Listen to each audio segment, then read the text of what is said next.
seria a sua vida sem se olhar no espelho? Quantas coisas você não conseguiria fazer? Embora os espelhos façam parte do nosso dia a dia, a sua história revela que nem sempre foi assim.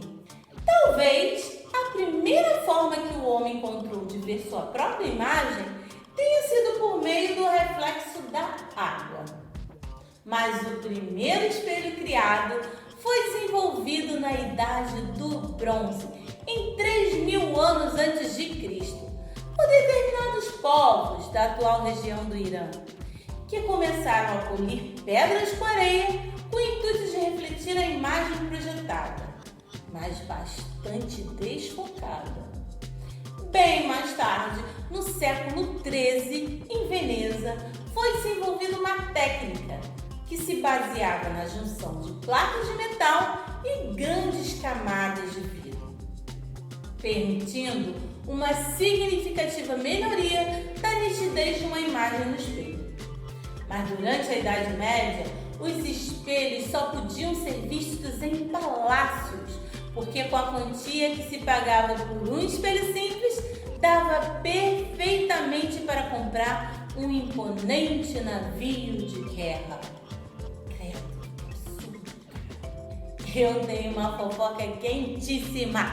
No ano de 1660, o rei francês Luís XIV designou um de seus ministros para que subornasse artesãos venezianos, detentores da técnica de fabricação de espelhos.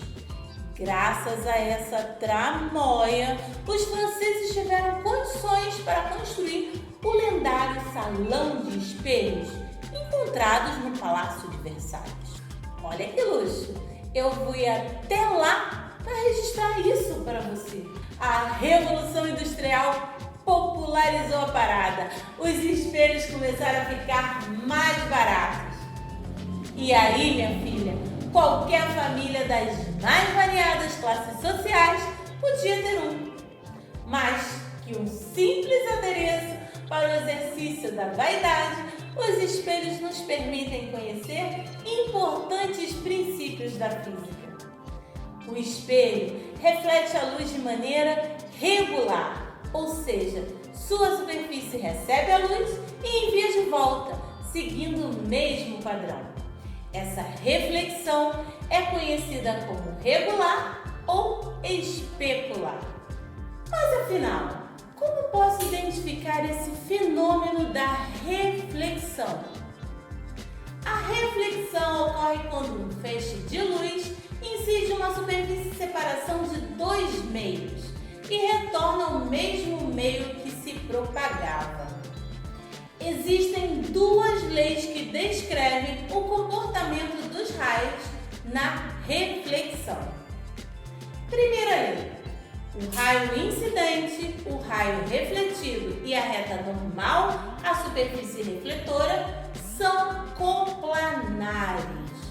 Isso quer dizer que existe um plano que passe pelo raio incidente, raio refletido e pela reta normal, como mostra a figura.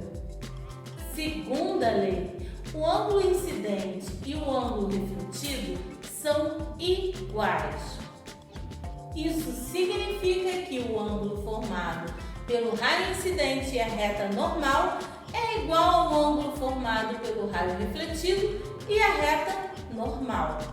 Hoje eu vou falar especificamente do espelho plano. Definimos como espelho plano a superfície perfeitamente lisa e plana, onde a reflexão da luz acontece de forma regular. A formação de imagens em espelhos consiste em localizar pontos de imagens, que podem ser virtual ou real, que permitam construir uma figura da imagem do objeto. Para a classificação dessa imagem, são consideradas três características: sua natureza, que pode ser real ou virtual, sua orientação vertical, que pode ser direita ou invertida, e seu tamanho em relação ao objeto, que pode ser maior, menor ou igual. No espelho plano, a imagem sempre é virtual, formada atrás espelho. Direita, mesma orientação vertical que o objeto e de mesmo tamanho que o objeto. Vou fazer um experimento para que você possa observar essas 3 características da imagem no espelho plano. Para esse experimento, vamos utilizar uma garrafa azul que deve ser posicionada em frente a um espelho plano.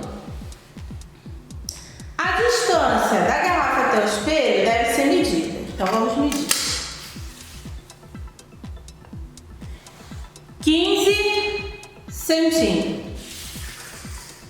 Em seguida, outra garrafa deve ser posicionada atrás do espelho de modo a completar a imagem formada pelo espelho. Vou virar um pouco a câmera. Vocês estão vendo a imagem. E eu vou posicionar a outra garrafa de modo a completar essa imagem.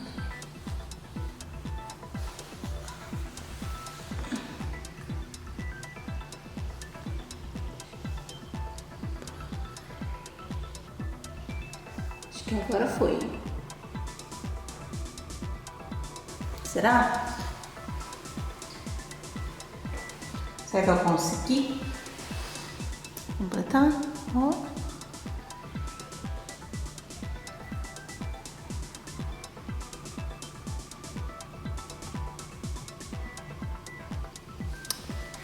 Então temos lá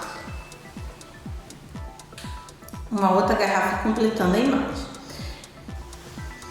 Quando isso for feito, se a garrafa atrás do espelho completar a figura perfeitamente, significa que a garrafa está na posição da imagem e tem o mesmo tamanho da imagem. E devemos medir essa distância da segunda garrafa até o espelho. Vamos medir? Vou posicionar a câmera na lateral para medir a distância dessa segunda garrafa.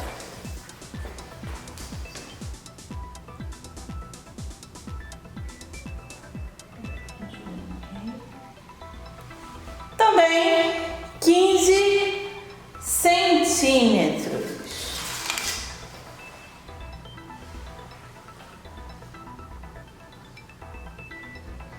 Com esse experimento, podemos verificar que a imagem formada é virtual, porque ela está atrás do espelho, mesmo tamanho, mesma distância que o objeto está do espelho. A imagem também está do espelho, que são 15 centímetros.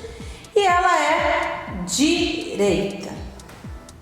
Um segundo experimento que podemos fazer com o espelho é sobre o seu deslocamento. Se eu deslocar o espelho 10 centímetros, quanto a imagem vai se deslocar? Então eu vou deslocar primeiro o espelho.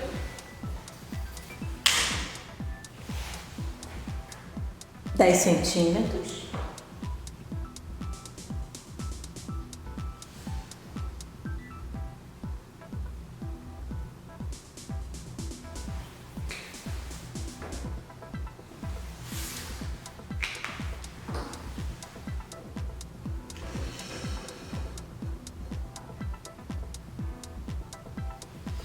E vou marcar a posição da primeira imagem. Primeira imagem formada. E agora eu vou posicionar a garrafa nessa nova imagem. Vamos colocar a câmera aqui para você acompanhar isso. Então vou fazer o mesmo processo de completar a imagem. Tá vendo que não tá completa, né? Então vou afastar. A gente já sabe que fica a mesma distância.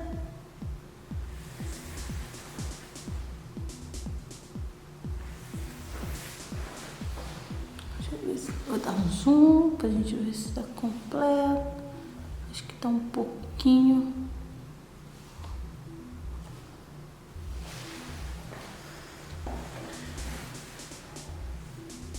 Um pouquinho pra lá.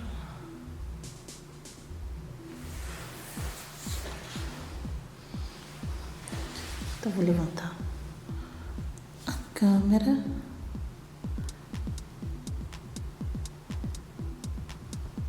Então, recapitulando, eu tinha um espelho a 15 centímetros do objeto e ele formou uma imagem a 15 centímetros desse espelho. Aí eu desloquei esse espelho 10 centímetros, mas antes de entender aonde está a nova imagem, eu marquei a posição da antiga imagem. E agora eu vou medir e vou marcar a posição dessa nova imagem. Vamos para a lateral. Vou ter que me distanciar um pouquinho. Então eu tenho aí a minha nova imagem. Mas você lembra que eu marquei a antiga imagem. Quando será que a imagem se deslocou? Então tá aqui a marcação da antiga imagem e eu vou marcar a nova imagem e eu vou medir.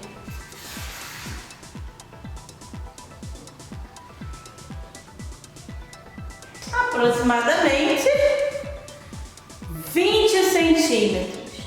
Então, da antiga posição da imagem para a nova posição da imagem, eu tenho um deslocamento de 20 centímetros, que é exatamente o dobro do que eu desloquei o espelho. Então, se eu deslocar o espelho 10 centímetros, essa imagem se desloca 20 centímetros. Outro experimento que podemos fazer é girar o espelho de um determinado ângulo e observar se a imagem também gira. E qual o valor desse ângulo de rotação da imagem? Vamos ver? A lógica é muito parecida. Então eu tenho um espelho, ele está a 0 graus em cima desse transferidor, porque eu vou fazer o experimento em cima do transferidor para facilitar a visualização do ângulo. E aí eu vou posicionar uma garrafinha. Vou botar ela aqui no ângulo de 40, vou centralizar ela no ângulo de 40. E aí, lógico, é a mesma. Eu vou pegar uma garrafinha igual e colocar ela na posição de modo a completar a imagem formada no espelho. Então, você tá vendo a imagem no espelho, eu vou levantar, ó. Você vai ver a outra garrafinha que tá completando essa imagem.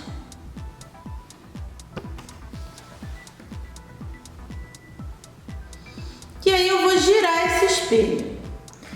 Eu vou girar o espelho num ângulo de 20 graus. Vou girar com cuidado, porque eu não quero tirar a outra garrafinha. Então ele vai sair do 0 e vai para o ângulo de 20 no transferidor.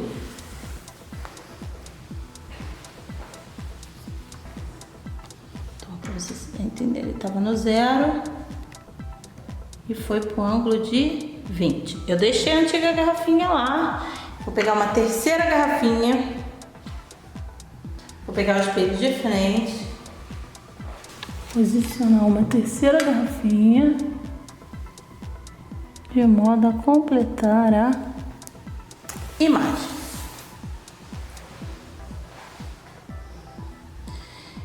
Vamos ver de cima? Para você entender, ó. Consegui completar a imagem.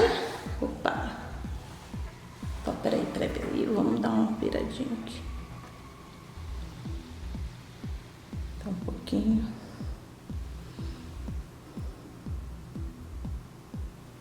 Pronto, agora foi.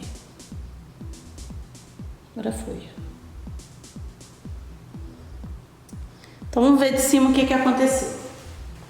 Ver se assim dá pra você compreender o que aconteceu.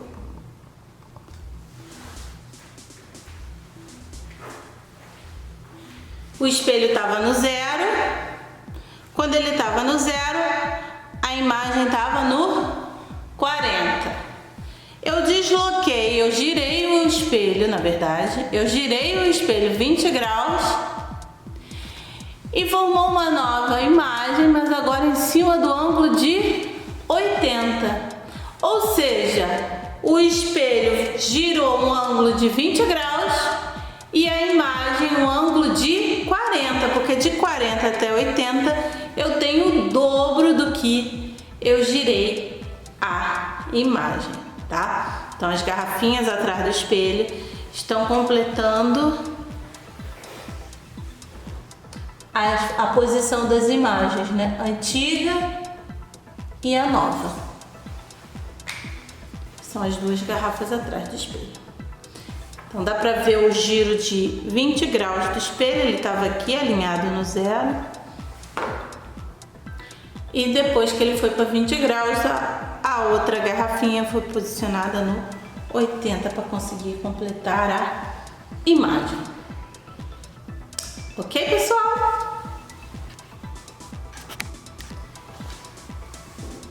Então, resumindo, se o espelho girar um ângulo de 20 graus, a imagem vai girar 40.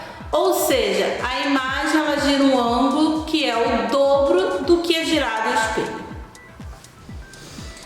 Um quarto e interessante experimento com 2 espelhos planos que podemos fazer é a associação dos espelhos planos. E eu vou fazer essa associação em cima do transferidor também, para que você possa perceber a relação do ângulo entre os espelhos e o número de imagens. Então eu coloquei aqui os espelhos com um ângulo de 45 graus e a gente vai contar as imagens desse objeto que está aqui entre os espelhos. Vou tentar contar com vocês, hein? Então dentro do espelho eu estou vendo 2, 3, 4, 5, para cá, 6 e 7. São 7 imagens, o do meio aqui é o objeto.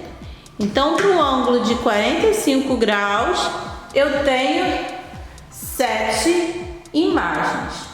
Então, eu vou contar o número de imagens para cada ângulo e organizar esses dados em uma tabela para melhorar a nossa visualização. Os valores dos ângulos vão ser 45, 60, 90 e 120. Então a gente já fez o primeiro. 45 graus, eu tenho 7 imagens. Agora eu vou aumentar esse ângulo para 60.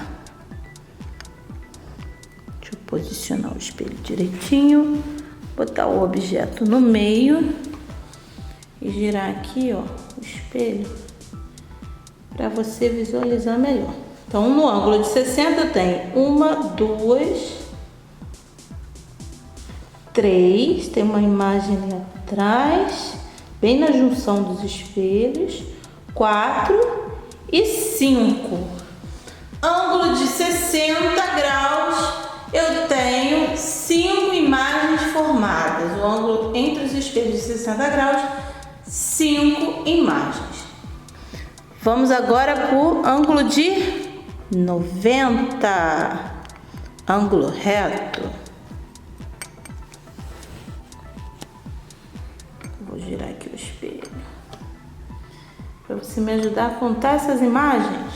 Então vamos lá. 1, 2 e 3 imagens. Ângulo de 90, 3 imagens formadas.